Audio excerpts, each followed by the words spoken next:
Hey folks, welcome back to the channel. In today's video, we're going to be talking about how we can take comments within a PDF document and flatten those so that we can go ahead and print those out, or to make further edits in software like Illustrator, or place them into, say, an InDesign document. And what I mean by that is, if I open up this PDF file here, you can see in my comments section here, and this should pop up by default in Adobe Acrobat Pro. Whenever you have a comment inside of a document, it will automatically pop up when you open that document, and it'll show everything here on the right hand side or left hand side, depending on how your layout is. So you can see what I've done here is I've created these 4 comments here plus these little arrows, and basically I have some information here on page 1 and page 2 that I've noted. And this is just a simple house architectural plan, and I've just made a little note to say that we need to increase this area by 2 feet, and we need to increase this door size by 1 foot. So if I were to simply take this PDF and just go ahead and print it, if I come up to File and Print, as long as I have my document and markups listed under the Comment and Form section here, it will go ahead and it'll print those comments just like it is a regular part of your PDF file. So if I hit print, everything prints out just fine and there's no issues. However, if I end up taking this document into, say, Adobe Illustrator or placing it into Adobe InDesign, you'll notice that these comments will actually disappear. So let me go ahead and show you that real quick. I'll start by using InDesign here, and I have a little script to place multi-page PDFs here. So I have now a 4-page document, and there were no comments on pages 3 and 4, but if I go to page 2, you'll notice that comment that I had up here about the garage door is gone, as well as the comment that I had here in this living room area. And the reason why is because InDesign, when you place a PDF in there, it basically regards anything like a comment as an annotation. So basically it says that's just some verbiage in there, some note taking, so to speak, and we don't really want to print that. So whenever you place it in, it's going to automatically ignore anything that's a comment like that. The same thing will happen here if I use Adobe Illustrator. If I come in here and I'll place this document in, and I'll just place this first page here, click, and I'll center it up, and you'll notice again here that the comment is actually gone. And it's the same thing here in Illustrator that it is in InDesign. So if I were, say I needed to put some additional notations in here, if I needed to make some edits to this file in Illustrator, whenever I open this up, it's going to basically just disappear. So the issue is if you have somebody that has designed certain parts of their PDF file with those comments as something they actually want printed, then obviously you have an issue there, because it's going to disappear if you bring it into Illustrator or if you place it into InDesign. Even some additional imposition software, it might ignore those items from your actual print document. So how do we get around this? Well, the simplest way is to flatten all of the annotations in your PDF document, and that will essentially just make the comments part of the actual document.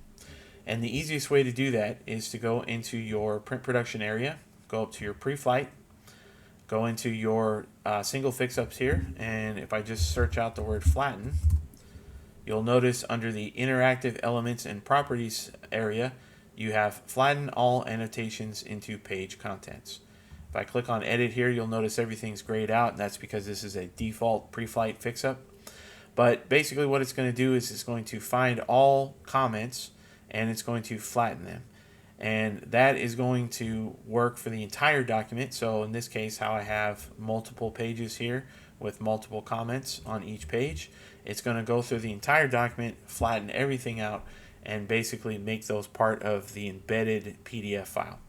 So let me go ahead here and I'll just go ahead and run this, and I'll just save this file as flattened.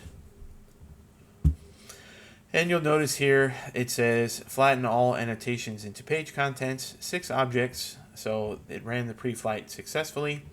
If I close that out, you'll notice that everything visually looks exactly the same as it did before. I have this little arrow here. I have this comment. If I go to page 2, you'll notice that this comment still exists along with the little arrow that I put in. However, if I go into my comment section here in Acrobat, you'll notice that there are no comments in this document anymore. And that is because it took all the comments and it flattened those out, and now they are basically part of the entire PDF file. So if I close this out now, I'm going to go back into Illustrator, and I'll go ahead and I'll place that document back in.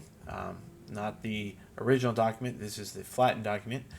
If I place this and I center everything up, you'll see that that comment, not only does it exist, but since we're in Illustrator, we can actually select those things and we can make edits to it. So if I go into my layers here and I quickly just look here, and you'll notice if I highlight that, I can delete it, or I can move it around if I want to. So it basically is now part of the PDF document. So I'm not worried now if I need to make edits to this document that those comments are basically lost. Now obviously you don't want to do this for situations where the comments should be just that. They're just comments, you know, maybe as a notation about things that need to be changed, or colors that need to be fixed, or whatever the case is. But occasionally you do find that there are certain people that will actually design their documents in that way, where they have a comment and they intentionally want to have that comment printed. So you have to go ahead and run that Preflight to make sure that those comments are embedded. If I come back here into InDesign, let me just go ahead and delete the other pages here, delete this original one, and I'll go ahead and I'll run my script again. And if I go back to page 1, you'll notice here again that everything shows up just the way that it did in Acrobat. So now if I need to run this in InDesign to, you know, do some imposition work or whatever the case is, I know for a fact that those comments are going to be embedded in the PDF file, and those are going to print just as intended. Now you still may need to do some manipulation with colors and things of that nature, because comments aren't set in, say, spot colors or certain CMYK colors. They're normally just a maybe an RGB. You'll have to dig a little bit deeper into the actual color output for that particular comment. But at least now you know that you can go ahead and you can place this in. You can do whatever manipulation you need to do with the file, and that way all those comments are ensured to actually print the way that they are displayed and the way they should. So I hope that helps, especially for those of you who are confused on why the comments seem to disappear on you when you place them into Illustrator or InDesign. And this is a simple and easy workaround that basically is included with Acrobat Pro with your regular fix-ups. Please leave a comment down in the comment section below if you have any questions. I'm happy to help. I try to answer all the comments as best I can. If you want to help support the channel a little bit further, please check out the Patreon page, of course. As always, please leave a like, a share, subscribe if you haven't subscribed already. I appreciate all the views as always. Thanks for watching, folks, and I'll catch you on the next one. Take care.